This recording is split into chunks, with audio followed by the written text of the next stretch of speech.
Welcome to the Blur channel, everybody. Today, I'm giving my review of Guardians of the Galaxy 3. I saw it about a week ago, and I recorded a review of it right after, and I kind of let it sit with me for a week to see exactly how I felt about it. So now, I'm going to review it again, but I'm going to kind of focus on the three things that I really liked about the movie, and then I'll go into what didn't work for me so well. So again, Guardians of the Galaxy Volume 3, I'm going to start this off. Huge spoilers coming. Lots of spoilers. If you have not seen it, don't listen to this review yet. The only thing I'll say that's not really spoilery is if you have young kids, I strongly would not recommend anyone under 13 to go see this movie. Maybe even under 15. I'm 24 and it was kind of hard for me. So that's all I'll say. But now we're going into official spoilers and I'm going to talk about the things that I liked about the movie. So the first thing about the movie, Peter and Gamora, their romance has officially died. And I actually did kind of like this because, you know, while Gamora died in Infinity War, a version of her came back in Endgame. So it's like they brought back Gamora, you know, and that almost makes her death not really hit as hard. However, in this one, I figured James Gunn was going to come up with some way to give Gamora her memories back or have her fall in love with this Peter. But he didn't, which I actually really appreciated. And I thought that was actually very good because this not only allowed us to remember and realize that Gamora is dead,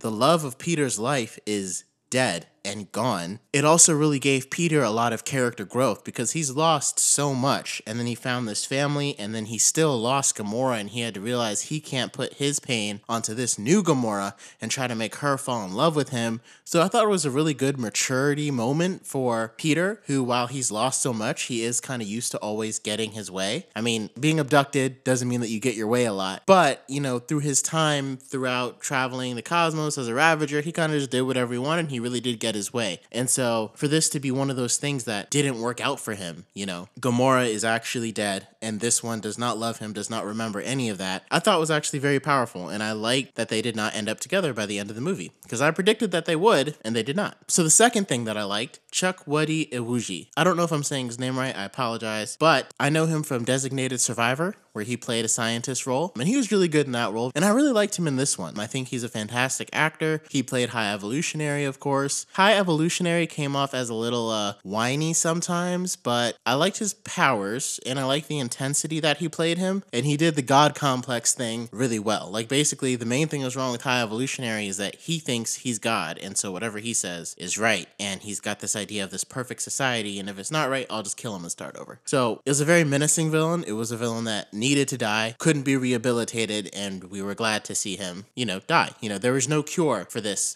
villain. The last thing I liked, I'll call it Drax the dad. So again, huge spoilers. You've already got some in the first one, but for this one, there's a scene where Drax saves a bunch of little girls from the High Evolutionary's like chamber. And I thought that was good storyline for Drax. You know, we've been trying so hard to figure out what is he. I mean, in the first Guardians, they did such a good job of portraying him as just like a little, I wouldn't call him dumb. He was just kind of dense, right? But he was still menacing and fearsome. And like he had a role in Guardians. He killed Korath, and that was partly how they were able to get up to the bridge and defeat Ronan. Like, that was a big role because Peter hadn't defeated Korath. Groot maybe was able to, but he was held up with the soldier. Like, basically, Drax did something and had a role in the first Guardians. And then since that moment where he killed Korath, he has literally been nothing but a joke machine of trash. Like, all the jokes are aimed at him. He does nothing of importance or significance. You can take him out of Guardians 2, Endgame, and Infinity War. Nothing changes. And again, you can't give every single character a important arc and something that affects the story because Marvel has so many characters to play with. But I'm being quite honest. All he was the butt of stupid jokes. He was just the dumb comic relief. It feels like he was a completely different character after Guardians 1. And if you remove him from any of the movies that he was in after Guardians 1, you just remove a bunch of pointless jokes about a big dumb dude. They couldn't find a role for him, so they were like, well, let's just make him comic relief, but the jokes surrounding him were all stupid. So it really was like bringing down Drax's character, and in this movie, he pretty much started the same way, kind of a dummy, making dumb jokes. I loved seeing the chemistry with him and Manus in the Guardians holiday special. I thought that was hilarious. And so they brought some of that back in this one. And then at the end, to have him be the dad, that's the role that fits him the best. He had a daughter, he lost her, He had a wife, he lost her. And he might find a love there on Nowhere, but I feel like it's so much better for him to just be their father because he's got that goofy side. And I wish that this movie would have shown us a little bit more of his like serious, caring, fatherly side, because I can believe that he can be a dad. But Guardians 3 had the chance to really make me feel it, and I didn't get that feeling because I still had the goofy dumbness. And part of it may have been resonating from everything else that he was in, but I feel like that's a satisfying end to his story. He is a father. So now we'll get into, those are the three things that I like. Peter and Gamora's romance died. The main villain, Chukwuka Iwuji, did a good job playing High Evolutionary, and then Drax, the dad. And here's what I didn't like. Some people may have loved this about the movie. I personally, it was just way too dark. I'm sorry, it was just way too dark. And by that, I mean the first Guardians movie and this Guardians has a completely different tone. And honestly, this one could have been rated R. And the reason why I say that's something that I don't like, because like we didn't expect it, sure, but especially like the scenes of animal cruelty were so disturbing, they could give people nightmares. Like if I was taking my children to this, for example, I saw Avengers when I was like 12. If this came out at the same time, I probably would have had nightmares. And it's like, it's rated PG-13, so you probably shouldn't take kids who are under 13. But like, it should almost be restricted for them because you as the parent, they're going to be seeing these things that James Gunn put in this movie over and over and over again. And it wouldn't have been as big of a deal if we got some kind of warning, right? Like Doctor Strange in the Multiverse of Madness, many people probably didn't take their kids there because they knew it was going to be horror-centric, it was going to have demons in it, and it's going to be really creepy, and they don't want their kids to have nightmares. So I'm not going to take them to that movie, that particular movie. This one, the trailer had nothing to suggest that. And even with Doctor Strange, like from the comics and stuff, I already knew like, yeah, he fights darker villains, he does this kind of stuff. While the High Evolutionary is kind of a darker villain in Marvel Comics, I didn't expect this level of gore and disturbing scenes and frightening and violent. Like it almost could have been rated R just for that. Like I said, if I had a 10-year-old kid, I probably would have taken them to the first Guardians. I would not have taken them to see this. Now, of course, the first Guardians came out 10 years ago, but the point being is if you watch the first two Guardians movie, you have no reason to believe this movie is this dark. And sometimes there's nothing wrong with like a dark movie, but you really got to let the audience know, put like a disclaimer at the beginning, put something that lets you know, hey, this is different than the other ones, even in the trailers. Even just like a glimpse or something, because it completely surprised us. And I really feel bad for any parents that may have taken their, even if their kid was 13, maybe 14, that could have given me nightmares. And I feel really bad for any parent that may have taken their kid to this movie to see it and then saw this horrifying stuff. Like the bunny without a mouth. I mean, ugh.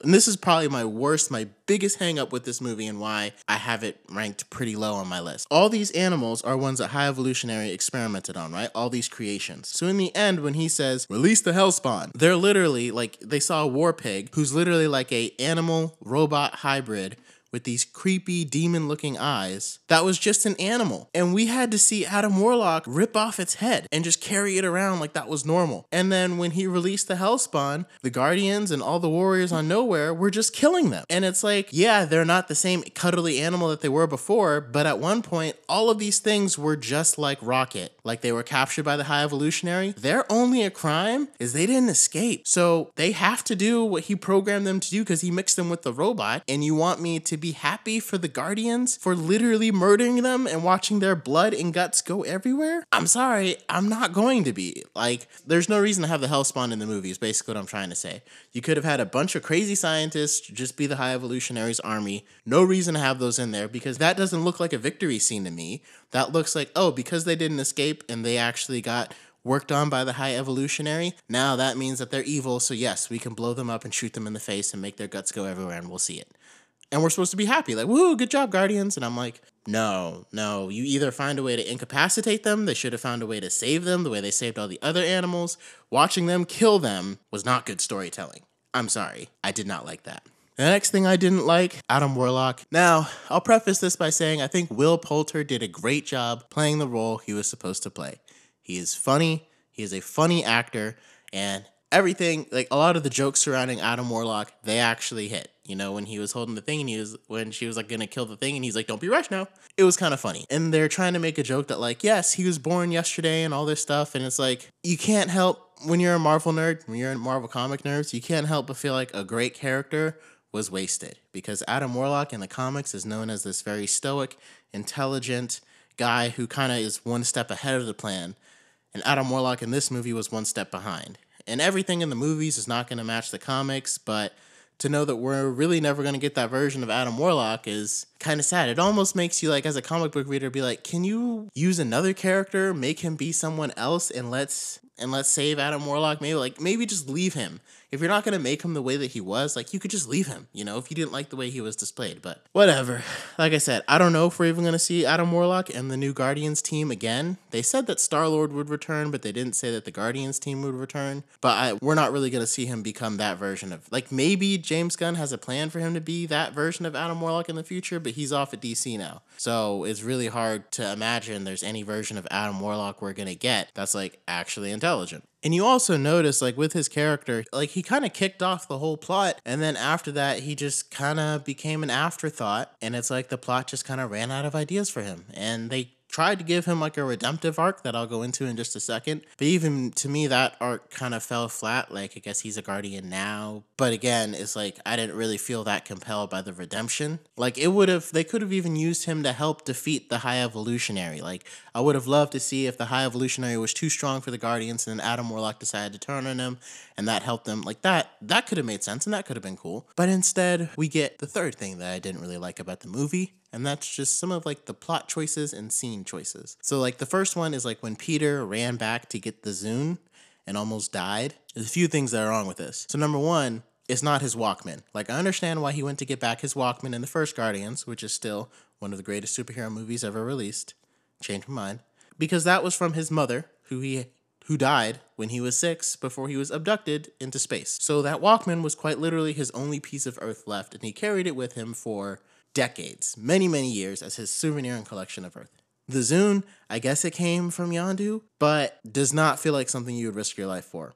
To me, I blame that more on Guardians 2 too, because, like, even in Guardians 1, I completely understood why he was getting the Walkman. In this one, I was not feeling the emotional connection that he's supposed to have to this Zune, and why he would risk his life to go get it. And I feel like by the look on his face, he could tell that he was about to die, even just by going back and getting it, so it wasn't like an accident. And to me, I was like, if this is how Peter Quill dies, this is the worst death that has ever been done in the MCU, because this would be the stupidest way to die ever. And then my biggest question, why I don't understand, where's his mask? Like, he has a mask that literally allows him to breathe in outer space, and he's just not wearing it for that scene, for really any of the movie. And I guess it got destroyed in Guardians 2, but then we all just figured he got it fixed when he had it in Infinity War and Endgame, and so now he's just deciding that he doesn't need it anymore? It's like, that death scene doesn't make sense for a lot of reasons. But then to have one of the biggest ones to be like, Peter literally has had a device that could have saved him multiple times, and yet that's still how he's going to die. When Peter has the literal device that could have saved him, I don't get. And especially because, like, he was fighting with it in Endgame, so I don't know if James Gunn just forgot, but I find that hard to believe. I feel like he made this scene where Peter's gonna die and someone was like, why doesn't he just put on his mask? And he's like, oh, I forgot he still had that. Yeah, so I already put the scene in, so we're not gonna change it, so we're just gonna pretend like he doesn't use the mask anymore, because who needs a mask that allows you to breathe in space when most of your adventures take place in space? That just seems whack to me. And then the scene where Rocket didn't kill the High Evolutionary because he's Guardians of the Galaxy. And I'm like, we literally just watched you guys murder so many people. And I'm not saying that it was a bad idea to murder them. I felt like they were deserving of death. I don't feel like the Hellspawn were deserving of death. But again, that's the plot that James Gunn chose to write with. But to me, to watch you kill his cronies, people that were simply just on his payroll, not even like the evil masterminds, they were just on his payroll. You killed them, shot them in the face. They were dead. They were dead. You did not incapacitate them, knock them out. Like Batman, you killed them. And then you're like, no, I'm not going to kill the High Evolutionary because I'm a better person. And it's like, that doesn't make you a better person. It makes you seem like the kind of person that needs to believe they're a better person when really they're just not. It's like, it looks self-serving. It not only looked cheesy, and then some people were like, well, they didn't want to just shoot him while he's there, like, in cold blood. And it's like, the other people, they were defending themselves. And I'm like, but you were still defending yourself from him. Like, he was laying there on the floor. He could have got back up. I don't know. Turning it into a big moral moment didn't really work. It just makes the whole moment fall flat when you killed everybody else getting up there. And when Peter and Groot are in the scene and he's like, kill them all. Just kill all the scientists. And it's like, I know you're trying to make it seem like it's better to not kill someone when they're down, but to me, you kill or you don't. There's not really like I'm defending myself, I'm going to take the higher road here. You kill or you don't. Like when Peter didn't kill Green Goblin in No Way Home, he had not killed anybody in the entire movie. That was impactful, and that was the whole plot of the movie. In this one, the Guardians are all killers, and they've done it multiple times throughout this movie. So that moral moment just falls flat, and it looks like it was not done well. It doesn't achieve the desired effect. To me, it's like, why even have it in there? Either have him shoot him and kill him, or just let him fall. And they all could have just walked away with him like screaming and yelling. Didn't like seeing his face torn off, by the way. That was kind of a throw up moment. But they could have just left him there. You didn't have to have your big moment of like, oh, I'm better because I didn't shoot you dead, even though I'm going to let you blow up. That's not a bigger moment. So yeah, overall, this movie, I've heard people say things like James Gunn never misses. To me, I only liked the first Guardians movie. I still thought it was fantastic, but Guardians 2 to me was just silly. Wasn't that great. The Suicide Squad, I didn't really like. I thought it was okay. It wasn't a masterpiece. It was barely better. Well, it was better than the first Suicide Squad because that was an abomination. But this one was still like maybe like a 6. And that's kind of where I have Guardians 3, just like in Six Land, because I really wanted to like it. I love the first Guardians movie. I'll say it over and over again. To me, it's my top Marvel movie if you don't count No Way Home, because that's technically a Marvel-Sony collaboration. So it's like for James Gunn to not have like recaptured it, it's kind of sad, but it's tough. I mean, maybe the bar was just set too high with Guardians and we're always going to compare it to that one and it's never really going to live up. People have been saying it's the best movie since like No Way Home. I'm like, okay, we've gotten some duds recently, but Wakanda Forever, like Quantumania, I get it, not the best, but Wakanda Forever like just came out in November of last year. And it was fantastic. And people are saying it's the best movie since Endgame. And I'm like, no, because again, we got some duds mixed in between, but you're forgetting about Shang-Chi and No Way Home. Now, like I said, a lot of it's been a mixed bag since then. Eternals, Multiverse of Madness, Love and Thunder, and Quantumania have all kind of fallen. And I would say I feel like we've gotten more duds than like good projects. But in no way is this the best movie since Endgame or the best movie since No Way Home. It's barely even the best movie since Quantumania. I'm not gonna lie. So that's just my review for Guardians of the Galaxy 3. Like I said, there was stuff that I liked, but to me, the stuff that I didn't like just way overpowered it. I thought it was funnier than the second one, but again, I just feel like I can't get over you make a whole movie highlighting animal abuse and how terrible this villain is, and then you have your superheroes go out and kill beings, and you have your superheroes go out and murder the very animals that he experimented on and they were saving. To me, it would have been way better to have the Hellspawn just not in it. I don't see what you lose by that. He could have just had an army of robots, or it could have just been him. Really didn't need them in it. To me, that brought down the whole movie this far because it ruins the whole central conflict for me, personally. So that's how I felt about Guardians 3. I kind of thought it was going to crack my top 10, but I don't even know if it's in the top 20, honestly. Some people say it is. Like I said, if you can explain that to me a little bit better, why it was okay, why I should be okay with the Guardians, like, slaying the Hellspawn, maybe I'll like it better. But until then, that's where it's at. So thank you guys for listening. Drop your own thoughts on Guardians of the Galaxy 3 if you liked it. I am glad that people like it in a sense because I think this will give Marvel motivation to keep going because I don't feel like they're in a rut. I don't feel like they're giving us too much. Like I said, I'm a Marvel nerd. I will gladly take it in, talk about it, critique it, even if I don't love all of it. I'm still excited for Secret Invasion, Loki, the Marvels. Keep bringing us content, and if people need to believe this movie is good in order for Marvel to feel like, yes, let's keep going with movies and stuff, we don't need to slow down, we are not in a rut, we have not, peaked, so be it. But otherwise, that's my thoughts on Guardians of the Galaxy. Drop your comments below. Where do you think it ranks? Where does it fit? And until next time, Blurds, you guys take care.